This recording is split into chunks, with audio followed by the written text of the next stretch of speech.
Imagine you're an acrobat, yeah, and you walk on this rope, you know, with a pole, and under you, like the old days, there's no net, there's lines.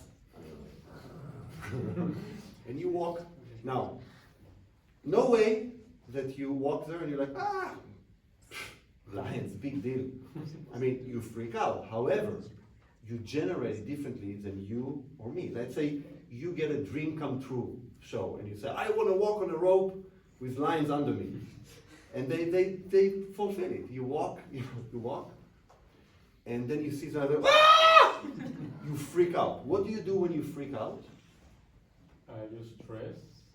When you stress, what happened to you physically? You do, ah! You stop breathing and you become taller.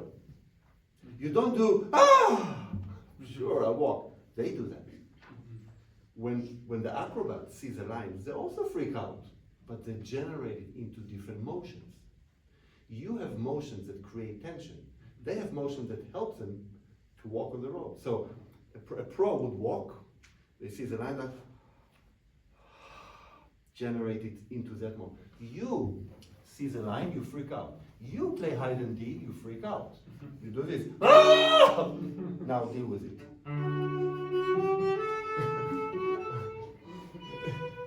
No, you do it really well, as far as being completely freaked out. See, when you sit now and listen to me talk, you have one hand hanging on the cello and the other hand here. That's human. You're hanging. You let gravity take over. That's what we do. Oh, look. Do you see anybody here sit like this? Just for fun, you know, just, what's up? You know, it's comfortable. Nobody. That's human. I don't know if I'm right, but do you think there might be a possibility to stay like this and play the cello? So to use gravity to play cello. And the harder it gets, the more gravity you need. So instead of, you play like this. Your starting point is here. Listen to my sound.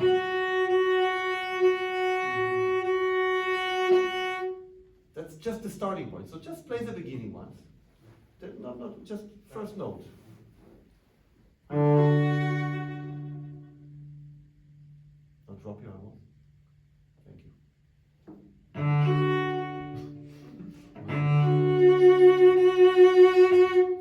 Think of it. To make sound. Do you need the left hand to make sound? No. Okay, so we agree.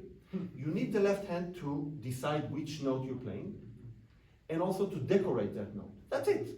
Done. To decide F sharp, do you need to lift your elbow? So why are you doing it? Why? I mean, in a different world, couldn't it be really passionate F sharp and loud and beautiful, also decorated, no? But without this? Because it doesn't do anything. It doesn't help getting the F sharp. So, now get the F sharp. Play. So it's possible. Okay, that's an improvement. Now, if it won't be a bow, if it would be an iPhone, what's your name? Sorry. Jose. If I take the phone, I have to give it to Jose. I do this. My brain tells me, take the phone, give it to Jose. Okay, I give it to him. But wait. I told my hand to go there. What happened to my butt? I tilted my weight. What happened to my hips? I turned. Why do I do that? I mean, do I ever pass the phone like this? No. I don't think about it. I just, take the phone. What's the difference between this and a down bow? Why a down bow should be, yeah, sure, take the phone. Why do you do this motion up? Why not the same? It's the same thing.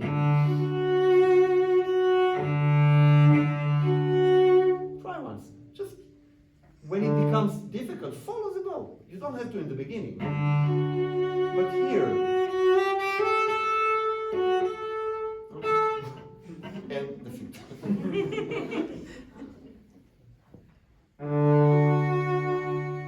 But move your body. You see, that's not good. Okay, so it's an improvement. You already understand that the elbows shouldn't be here. Now, to start the feeling of gravity, I think it's not elbows, it's breathing. And it's not breathing to stay alive, which you do, you're alive. It's breathing to use your body, meaning it's not just inhaling, it's exhaling. It's so when you play,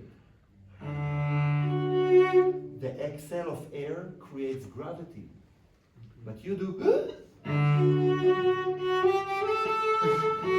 more now. Even now. Yeah, you become much taller because of tension. So start the piece now with elbows dropped, but also with exhaling and taking the air out. Inhale, exhale. Good. Now the same. Listen. You hear the difference? Same cello. Now, once I have the gravity, I can move it. Once I move it, I created the good sound. I can decorate it. Yeah. You can decorate as much as you want.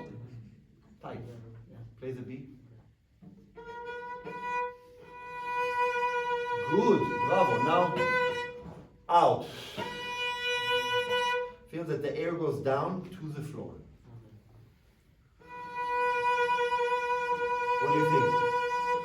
Like your cello, if there would be a cloud with numbers, dollars, your cello would be like $10,000 better, 15,000. Yeah, it's not good for dealers what you're doing now, because you're actually making your instrument much better. You don't need to buy a new cello. Yeah, so breathing, elbows, and body movements are three fundamental. By the way, not just to be a great cellist, to be a great product with your body. If you're a lawyer and you talk to jury member and you have your final speech and you're really nervous, it's the same thing. You will freak out. Good morning. No, it's the same thing. You have to breathe, drop your elbows, yeah, and react. Not good morning. No, it's the same thing. But that leads me to maybe I think the most important point, which is, I said it already, it's gravity. But where to gravitate? Let's say you can gravitate. You know, when you walk on a rope, where do you gravitate to? Center? Yeah, well, to the rope. Yeah. That's your ground. You gravitate to it. You don't gravitate to. So when you play cello, where do you gravitate to? Here? No, you're too sophisticated. I'm talking playing gravity. Down? Down to where? Up? To the floor. To the floor. And you have two gravitation points when you play cello, because you sit on a chair. To the chair? Yeah, butt to the chair, feet to the ground. Mm-hmm. If you're a singer, where is your gravitation point? Your feet? Just the ground. Yeah, the ground. You gravitate towards the ground. Mm-hmm. If you're a cello, where does the cello gravitate to? Ground and seat? No, does it gravitate? The cello. The cello. Just Gravity is for everybody. Yeah. Gravity is not just for your gravity. Yeah, boom, Yeah. end pin to the floor. Boom. No negotiation. You never see cello in the middle of the concert going up, down, sideways. It's down, finished. I mean, you can move it, but it's finished, gravitated. You are never letting your body be fully gravitated to the ground, because your contact point is not glued to the ground. It's always up. You're freaking out, meaning you're leaving the ground.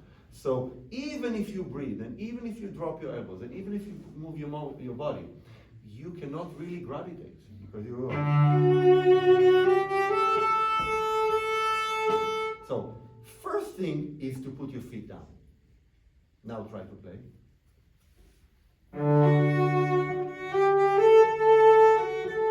Good. Now, that's very good. But now you're gravitated to the ground. You're not falling. It's good. But you're not using your weight. Don't move.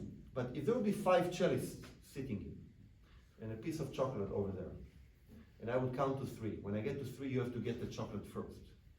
You'll have to stand up really fast. Can you stand up and run? Go! Did you see what he did? He did one motion to become human. You put your feet back so you can stand up. Why do you need to do it? Because when you put your feet back, you can use your weight. You become a cello. See, the cello gravitates forward. So all the gravity of the cello is forward. The body, watching TV, passive. Now I can try. Listen to my sound. So I make my student, in the middle of the playing, you should be able to stand up and go. It's really hard, but your sound will change. Now try. To stand up? Yes. See, he already puts himself in a human posture. That's very good. Now keep your feet there. Stand up. Okay, don't move. Don't move now. Okay. That's it. Now you found the position. It's not here. It's right here. Okay. You can open your knee. Now try to use your weight as contrast to the bow. Instead of pressing the bow is just floating. But what I'm doing to it is, if there would be no bow and I really stand up, the cello will fall. But I have the bow, so I actually get the power not by putting the weight on the bow, by gravitating down to the ground. Don't tell anybody, but it's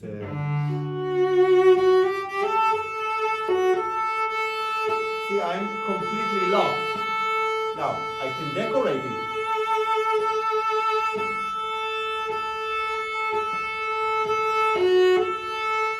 Higher note, locking it even more.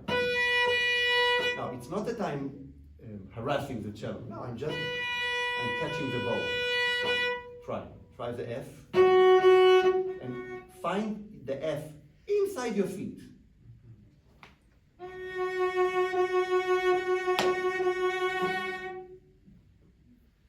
That feels different. Yeah, you still do.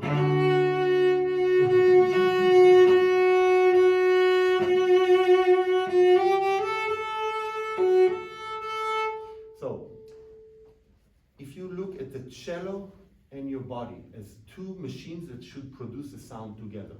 The cello is fully gravitated to the ground, and you should also be fully gravitated to the ground at all times, with different levels of it, but you never leave the 100% gravity.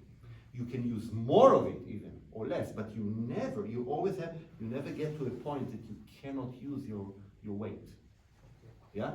That's, I think, the most important thing when you play the cello. It will make you a professional that can deal with freaking out.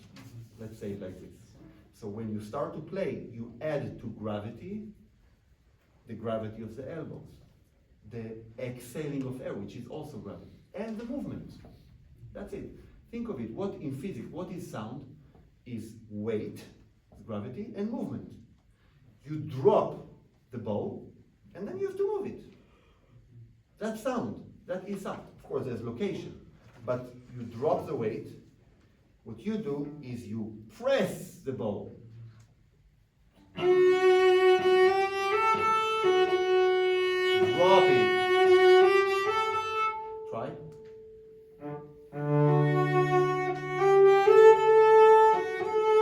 Yeah, but now the more substance you have, the more movement you need. If you have a lot of weight and you want to create beauty, you do. You can. No.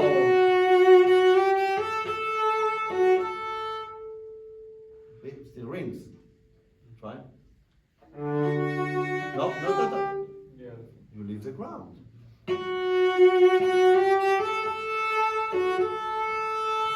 Can't leave the ground if you stand up. The opposite.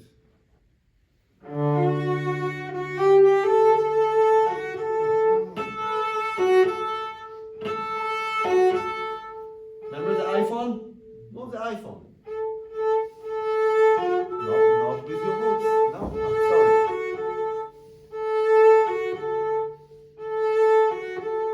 You do this.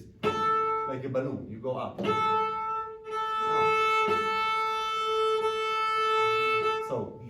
body is your Stradivarius. Your body creates the sound.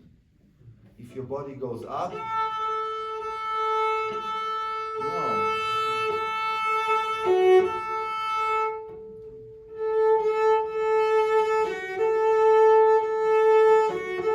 Much better.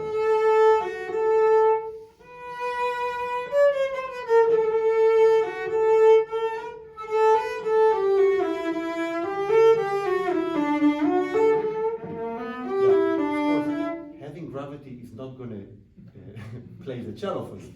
That creates a sound for you. But the more weight you have, the more you need to deal with it. So it's not easier, just better results.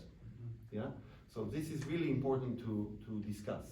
The sound production. Yeah? Sound production is your body and the way you treat the cello with your body. As you could see, it can make a huge difference.